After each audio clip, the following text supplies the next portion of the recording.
What's going on, guys? This is Miasin, and apparently we actually got the, I guess, confirmation of the world premieres, which are the TCG exclusives, as well as the OCG imports, so the cards that we already knew existed in the game, but we just didn't know really when they would come in the TCG. So let's get into these new cards, well, these new and not really new cards. But before you start, friendly reminder to like and subscribe. It motivates me so much to keep making videos like these. Alright, the first card is Proof of Proofless. It's a level 3 Dark Fiend effect. If you control no special summon monsters, you can special summon this card from your hand. Also, you cannot special summon other monsters for the rest of the turn. You can only use this effect of Proof of Roofless. Oh my god. Once per turn, if this card is normal or special, you can immediately after this effect resolves, tribute summon one monster. Yeah, this is only really practical for Monarchs. That's pretty much it, because it locks you under no special summons for the rest of the turn. At least it says for the rest of the turn and not the turn you activate this, so yeah, it's not that bad. Also, it's level 3 Dark Fiend, so it's a tour guide target, even though this is never gonna come up. And by the way, in this card design, what is even supposed to be the Fiend? Is it supposed to be the girl or the cat? Oh, that's a bat. Wait, hold on, it's a cat bat? No, it's a bat. It's definitely a bat. Yeah.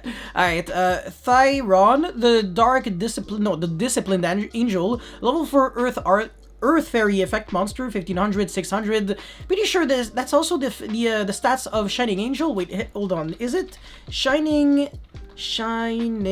Angel? No, 14800. I'm dumb. If a monster that was originally an Earth Fairy is sent from your hand or field to the grave, except during the damage step, you can special summon this card from your hand. You can only use this effect of throw. Yeah, there's no way to just abuse this, so it's pretty mediocre, honestly. Pendransaction. Why are all the names just randomly so weird? Rank 4, Water Cybers, okay. 2000 attack and then 1000, but it's just generic rank 4. So if it has a cool effect, then yeah, you can detach one material from this card if you have more cards in your extra deck than your opponent. So if you're going first, 99.99999% of the time against the meta, it's never gonna come up unless you play against, like, I don't know, Monarchs or like True Draco featuring Monarchs Erupt. Apply these effects in sequence depending on the difference. This is pretty balls in. 1+, this card gains 1000 attack until the end of the opponent's turn. 5+, neither player can target this card with card effects until the end of the opponent's turn. 10+, banish one card your opponent controls. Yeah, you need just way too many extra cards in your extra deck to get there. And then 15+, make your opponent's life points 3000. You would have to do just super sketchy things, like just put 15 cards in your extra deck, like 15, 16 pendulum monsters in your extra deck, and then summon this if you want to use this like full effect in order to make your opponent's life points drop to 3000.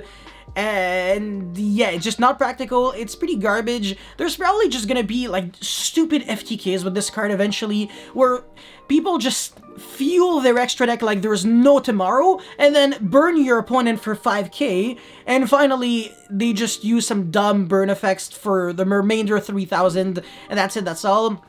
But this is pretty garbage, because there are other burn effect cards that are just way more logical than this. But still, this is definitely just a Pendulum card for sure. So if Pendulum FTK ever becomes something, I guess, well, it could definitely be seeing play. So don't close your eyes on this, because again, if it ever sees play one day, it's gonna be in a Pendulum deck. That's the only way to have just 30 cards in your extra deck, literally. Anyways, Expandable Die, normal trap card, trap trick target, tribute one warrior monster, that's Icarus attack, ooh, Icarus attack vibes, then target one card on the field, destroy it, and if you do, draw one card. Reminds me a lot of the good old Satella Nova Alpha, where you tribute, and then negate, and then draw one card, but this time it's like tribute to destroy a card, and it's just like any warrior. It doesn't have to be the Satellar monster, which is pretty cool. It's not once per turn, which I like a lot. Yeah, though the tributing is a cost, so if you draw multiples, it's gonna be pretty expensive. What are the... yeah, okay. The thing is, it's a break-even, because you're getting, like, you're trading in this trap card, and you're trading your warrior monster, so 2 cards, and then you're making your opponent lose 1 card, or just even popping your own artifact card, and you're also drawing 1 card, so it's definitely not a broken card. And also the fact that it's a trap card makes it a bit slower for no reason. Obviously, if it was a quick play spell, you could argue it would have been a bit too good, because then you could start dodging cards like Punishment on your warrior monsters, so your opponent no longer has the target to send like Entis with, and then you make them lose another card, and you draw one card. So if this was a quick play spell, it would have been completely meta, impactful, super game-changing, and would have made a lot of warrior decks ridiculously much better, but unfortunately, since it is a trap card, I do not see this card having too much potential in the meta. Obviously, casually speaking, yeah, but not really competitively speaking. Alright, Terrors of the Underroot. Well, design-wise, this card is really cool looking. Normal trap card again, so trap check target. Target up to 5 cards in your opponent's graveyard and the same number of your opponent's banished cards. Banish those card targets from your grave, and then if you do return those banished targets to the grave, you can only activate 1 Terrors of the Underroot per turn. This is going to be pretty trash the majority of the time. You are gonna have to play against really just decks that always try to banish, because otherwise this is just gonna sit there in your grave and not really have just too much potential. Obviously, if you can punish your opponent to like a maximum degree, like some way, if your opponent goes like Extravagance and Eldritch, banish 6 cards from the extra deck to draw 2, and then they get like 5 Eldritch cards in their grave, and then you use this, banish all 5 of them, just to make them return those garbage extra deck cards from, like I said, the extra deck to the grave, which don't have any value. Well, this card is going to be super broken, so this has the potential to be really good against Eldritch if they go either for Extravagance, like I said, or Prosperity, because that's the one way they can banish cards without really triggering any form of effects. But apart from that, quite just not good overall. Definitely not the kind of card that you can main deck. It's just gonna be a side deck card if anything, and the side deck, I feel like there are just so many cards that just do a much better job, so I'm not the biggest fan of this, but I can definitely see it like having play maybe in the near future, quote unquote. Alright, Warrock Wento.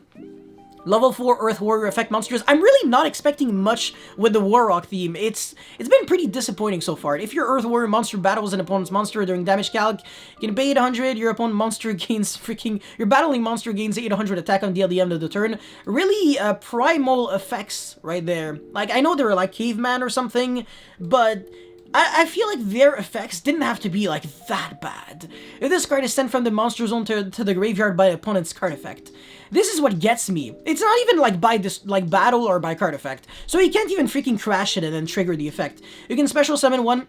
See, whenever you see an effect like this, you can just completely remove this effect text completely from the card, and the card is the same, because relying way too much on specifically your opponent's action, and not even to go +1, really just to break even, is so garbage for no reason. I swear to God, this deck is genuinely worse than GOAT format. GOAT control, seriously.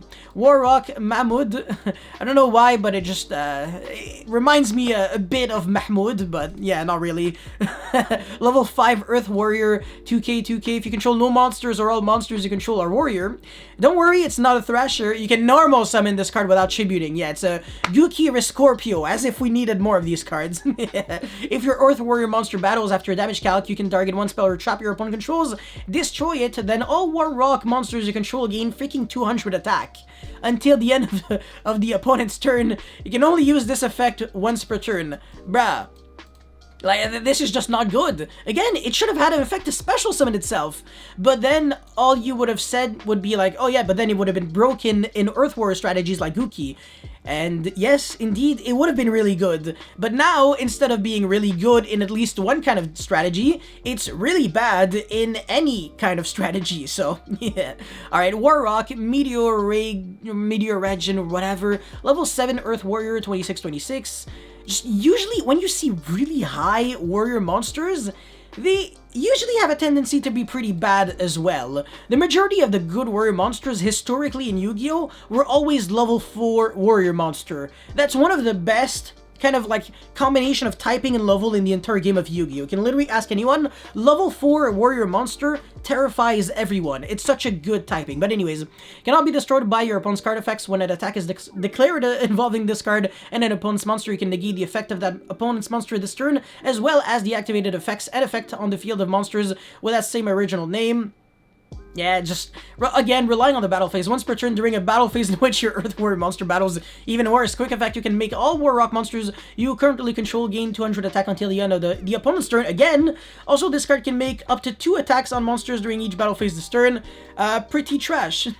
War Rock Dignity quick play spell card. This engine has no dignity anyway, so this is kind of like an oxymoron. You must control a War Rock monster to activate either of these effects. One monster your opponent controls activate its effect, negate that effect. Thank God, finally a good card. During the battle phase, when your opponent activates a spell or trap card or monster effect, negate that effect. Again, with how garbage the archetype is, this could have just never included during the battle phase. Literally just never. If you control a War Rock, this card has this effect, because on top of that, it's once per turn, so it's not like it was broken. And also, this card could have been a counter trap card, just to kind of balance it out instead of being a quick play, or you can say quick play because the archetype is so garbage that kind of needs it.